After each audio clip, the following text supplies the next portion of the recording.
Honorable assistance, nous sommes réunis aujourd'hui à l'occasion de cette session ordinaire dont l'objectif principal est la délibération sur le budget supplémentaire de l'exercice 2025.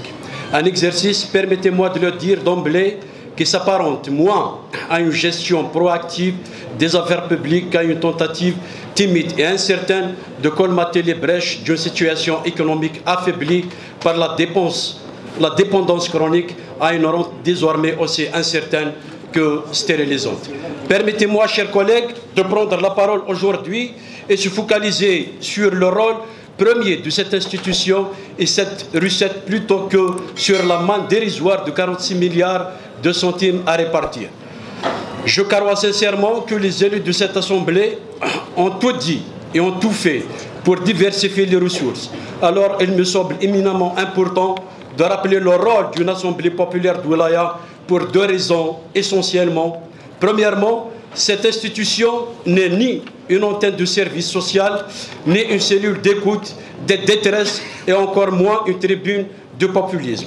Deuxièmement, notre rôle premier, c'est de contribuer à générer un budget au lieu d'être réduit à l'unique mission de sa répartition, tant elle est essentiellement définie par les besoins exprimés. Nous sommes ici élus par le peuple pour être les auteurs d'un progrès, mais en aucun cas des gestionnaires d'un épuisement économique et budgétaire. Notre rôle premier, c'est de contribuer à l'aménagement et à la structuration de son grand territoire plutôt qu'à être réduit à se plier par quatre pour pousser tel ou tel projet à voir le jour ou faire avouer un directeur qu'il n'y a finalement pas de CP.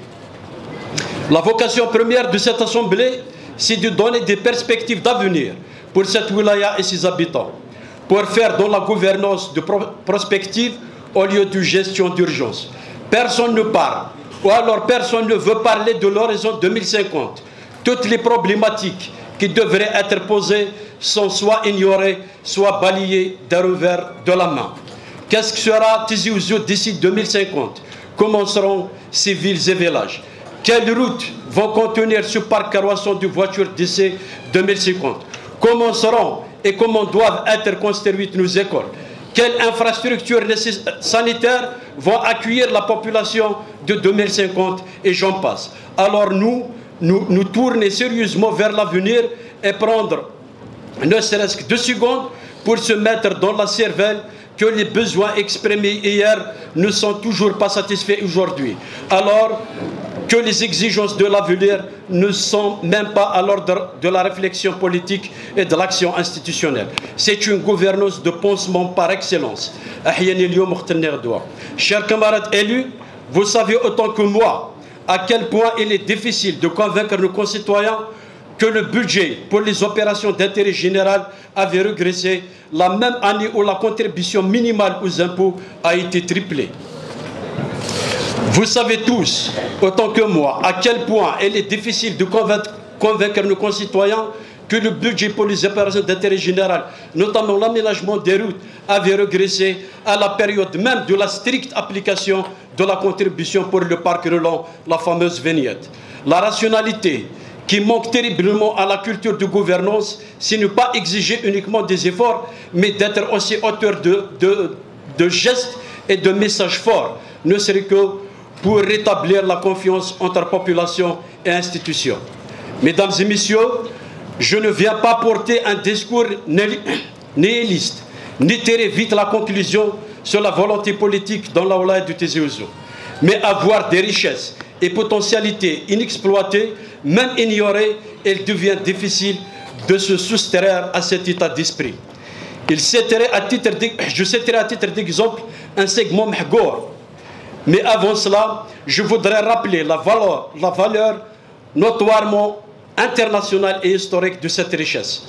Mesdames et messieurs, vous savez, toutes les civilisations du monde ont prospéré grâce à un accès à l'eau depuis la Mésopotamie jusqu'aux civilisations égyptiennes et de Chine. Toutes les grandes civilisations se sont établies de long de voies d'eau. Toutes les civilisations ont cherché un débouché maritime ou fluvial. Toutes les civilisations ont été au centre du conflit pour l'accès aux voies d'eau. La mer Noire, le Nil, le canal de Suez, le détroit d'Ormuz et j'en passe.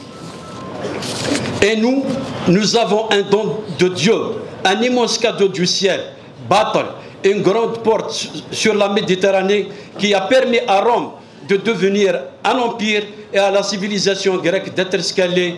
Et dites-moi, qu'avons-nous réalisé? Ni ressources halieutiques, ni pêche professionnelle, ni protection des fonds marins, ni transport maritime. Je me permets de clore mon intervention par une réflexion qui me semble essentielle. La richesse de notre nation réside tout autant dans les vastes étendues du sable que dans celle infinie de l'eau. Toutefois, il est impératif que nous évitions de reproduire les erreurs du passé commises vis-à-vis de nos frères du Sud. La priorité aujourd'hui doit être de prendre soin de nos populations locales en leur garantissant les conditions de vie minimales, des routes praticables, un approvisionnement en eau régulier et une stabilité de réseau électrique. Car sans ces fondations primordiales, aucun projet de développement durable ne pourra véritablement éclore. Et cela en particulier dans notre région maritime qui, chaque été, paye un lourd tribut à ce délaissement. Le littoral, bien que béni par la nature, demeure en arrière-plan faute d'investissements cohérents et stratégiques. Cette négligence étouffe un immense potentiel touristique, économique et social. Avant de nourrir des rêves d'exploitation des ressources, il nous faut d'abord garantir la dignité de ceux qui vivent à proximité immédiate de ces trésors inestimables. Je vous remercie pour votre attention.